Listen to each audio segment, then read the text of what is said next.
Yo, what is up, guys? It's your boy George coming back at you with another YouTube video, and today we're doing a vlog. Currently, I'm at the gas station. As you can see, I'm at a BP somewhere in the middle of Staten Island, and I'm currently waiting on Talou to pull up and pick me up. So today we're gonna be buying Talou's Jeep. It's a 2004 LJ. I don't want to release the details, but just know that this is like pretty much probably the cheapest LJ in the United States of America, if not the world. But I know that's a very big claim and a very bold statement. But yeah, you know what I'm saying, like so I'm really excited. Obviously the truck needs a little bit of work, but it still runs and drives, and you know, you can't, you know, it's an LJ, so you feel me? And he's done a lot of work to it, so I'm excited to see what's going on with the truck and pick it up and, you know, do our touch on it. You know, I've been in contact with him for, like, obviously I work with him or worked with him in the past, and like we've been going back and forth for like the last 2 months and talking about all the things that the Jeep. Like I said, it's a 2004 LJ. Right now it's on a 3.5-inch lift, running 33s. They're 33 by 12.5. So we're gonna go over it. Obviously, he did frame repair work. Like he admits himself, it's not like, it doesn't look the prettiest, but it gets the job done. I'm gonna go through and basically prep the frame and all the surfaces underneath, and then just coat them. But yeah, it's on Mickey Thompson's as well, the rims and the Baja Legend tires. But it's got Bushmaker or Bushwhacker fender flares. It's pretty standard. I got a step right here. I'm gonna take this off, strip it down, and then I'm gonna do it in wrinkle black. He has the other step for the passenger side at his storage unit, so I'm gonna do that. I'm gonna go pick that up. I'm gonna do the door hinges, stuff like that, fenders. I'm debating changing that out for a Stinger bar. I found one for $100 that's like damn near brand new, so I'm debating either doing that or painting this wrinkle black and keeping it, or taking it off, painting it wrinkle black, selling that, and getting the Stinger bar. The pod lights, only that one works. I'm going to replace those as well. I'm gonna add a winch. He already has the wiring hookup for it. I just gotta connect it to the battery, and then other than that, you know, updated headlights for like the LED things or whatever. I'm also gonna update these to LEDs and change out the housing. Suspension wise, like, he was recommending me to do a 2.5-inch Old Man Emu lift kit, so that's probably what I'm gonna do. Sorry about all the noise, guys. As the Fox steering stabilizer, I'm gonna update that too. I'm gonna do the same brand and same stabilizer, but I'm gonna update it. What's up? Yeah, thanks. Fuck it, I'm gonna update that because all the suspension is from like 2018. I'm gonna do inner outer tie rods as well. This one is like a quick release bar. I forget what it does, but it's from JKO. I'm new to this world, guys, so don't flame me too much. The exhaust, I gotta do the exhaust. I don't know if y'all peeped. Hold on, before we start at the back, I don't know if y'all peeped, but the exhaust snapped yesterday. That shit snapped. So what I'm gonna do is probably do a muffler delete, or do a from the cap back, just go all the way back. As you can see how wet it is from the fucking seal, the axle seal. I really gotta get that shit done. So there's that. In the rear, rugged ridge freaking thing with the bumper. This is an aftermarket bumper. I don't know where he got it from, because I know it's aftermarket because they used to have the tire carrier on it. I like those better than this setup. To me, those look nicer, and with the tire flat, I like that look versus this look, so I'm gonna change that out. Got the spare, obviously. In the back, it's pretty cool. So this is a hard top, obviously. I gotta clean it. This car has not been washed. It's been sitting for like 4 months. He hasn't really driven it. In the back, he has this little bench that he made, this little table. I don't know why I dropped it so aggressively, but like, yeah, this shit is fire. And then the stickers, it's super nice. It's a nice addition. And it's magnetic. It has a magnet, so it just locks in place.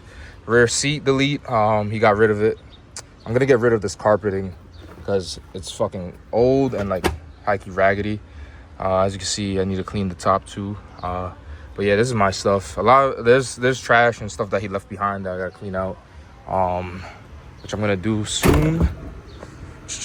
On the interior, this car only has like 151,000 miles on the interior.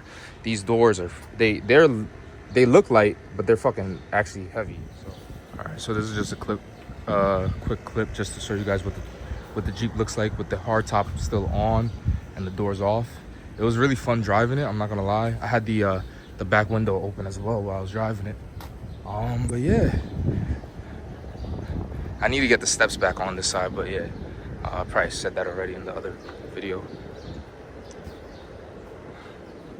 But the old shit handles. There's 151,000 on the dash. Interior is really clean considering, you know, he abused it. I got my first duck yesterday. Old white lady gave me this. He has bolts for that step over there. These seat covers, which I actually like, I'm gonna take them off though so I could wash them. And I think there's a pad back here too. And then in here, you know, it's all dirty. I'm gonna clean these up. I'm gonna add one of those internal lockbox things. Basically, instead of like removing this dash and putting one of those all metal cages or like the super tactical look, the one that I'm looking at, it basically guts this interior. When you open it, the interior is like all metal, and it's like this top will be added to the box, and it'll be a lockbox. But when you close it, it looks stock. I'm not a fan of like the crazy tactical looks. Like I like them, but not for me. Phone holder, I don't even know how this shit stays on there, but I'm not gonna ask him questions. That's his dream catcher. He let me have it. He said that it fits the vibe of the Jeep. So it also has a Pioneer head unit, which I gotta figure out as well, because that should be annoying me sometimes. And then these speakers, I'm gonna change out all the speakers in here because this one is like blowing, it doesn't fucking play. I'm gonna also change out these lights because they're blue. I want them like orange, or like not orange, but like yellow or white, you know. The blue kind of pisses me off. I don't know if I could turn it on. Yeah, as you can see, they look white now, but at night they're blue. Smells like mad weed in here. Engine bay is freaking filthy. Before I show you guys that, I'm gonna go on the other side. Basically, there's another thingy here that you can change out, where it basically changes this to another lockbox, like it's metal. I was considering it, but again, I don't like that super like utilitarian look. I don't know how to describe it, but like basically this being metal, and then the shits for this one where like it changes out the whole center console to like a metal big ass box. If anything, I'm gonna leave this the way it is. I'll probably put one under the seat, do the one that is camouflaged, and then maybe do one that goes like across this bar here, or like the ones that go across here like that. Maybe, I don't know yet, but we'll see. Again, I'm gonna take the carpet off. There's a leak somewhere here, so when it rains it gets damp. He told me about it. I had a puddle last time because I haven't driven this car so long, but bro, that's all water, as you can see. But yeah, he told me it's getting in from like, where is it? There's somewhere where it's getting in from, but basically I gotta like seam seal it, and then obviously there's holes right there. So, but yeah, he said that it used to do it on the other side, but he patched it or like sealed it or whatever, so now it doesn't do it. I'm gonna go through and like seal everything up and all that good stuff.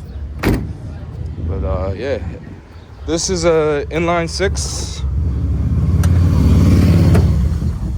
It's really filthy up under here. I gotta clean that. That's gonna be a video as well. He told me I need to do the alternator, the starter, valve cover, gasket. As you can see, it's kind of like the valve cover is caked low key, so I'm gonna do that. And while I have the valve cover off, I'm gonna paint that wrinkle, either wrinkle red or wrinkle black. I'm not even sure yet. I'm gonna try to clean up all of this and degrease it all, get it really nice and clean, you know. But yeah, other than that, it's pretty cool. Standard, no real mods to it. I also want to see if I could get that light to work back there. I'm not even sure, but we'll see. We shall see. I'm probably gonna take this the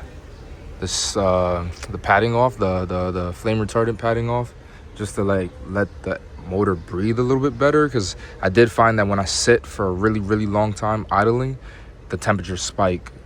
He did upgrade, or not upgrade, but he put a new radiator and like hoses and obviously fluid and stuff like that. So It keeps temperature fine. It was just yesterday I was sitting at a bridge for a while, and that happened. So I just want to. And he told me, like, you know, and I was looking on the forums, a lot of people say, like, cooling options, like upgrading the radiator and, like, you know, upgrading the radiator, changing out the thermostat, doing shit like that doesn't help these, which to me is very odd. I find that very odd because I'm coming from, like, a different world where those things significantly change a lot, you know. Like, on the Challenger, I have a 180 thermostat and a oversized Mishimoto radiator, and that shit helps tremendously, obviously paired with a tune. But it's kind of weird to me that doing all of that stuff to these doesn't change anything. If anything, like, a lot of people said that or claim that it hurts it. So I don't know, I gotta do more research and see for myself as far as, like, people who have actually done it, like, what they say about it.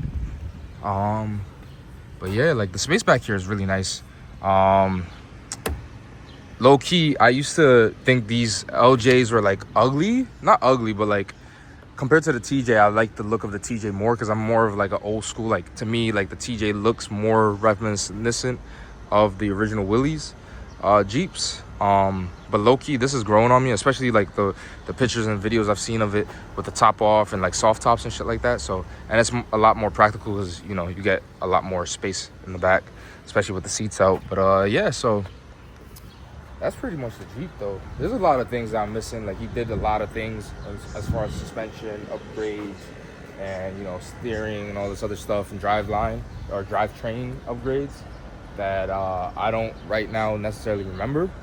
But I'm gonna get with him one of these days, and I'll probably record it, like, make a video out of it where, like, we sit down and we talk about everything that he's done and what he recommends to be done as far as, like, maintenance wise and stuff like that, because he had a few things that he recommended, and obviously I've already started because I've done the brakes. But yeah, so also another thing that I do plan on doing, I forgot to mention, is I do plan, I think I said it, I plan on changing this out, this setup here. I do also plan on painting the car.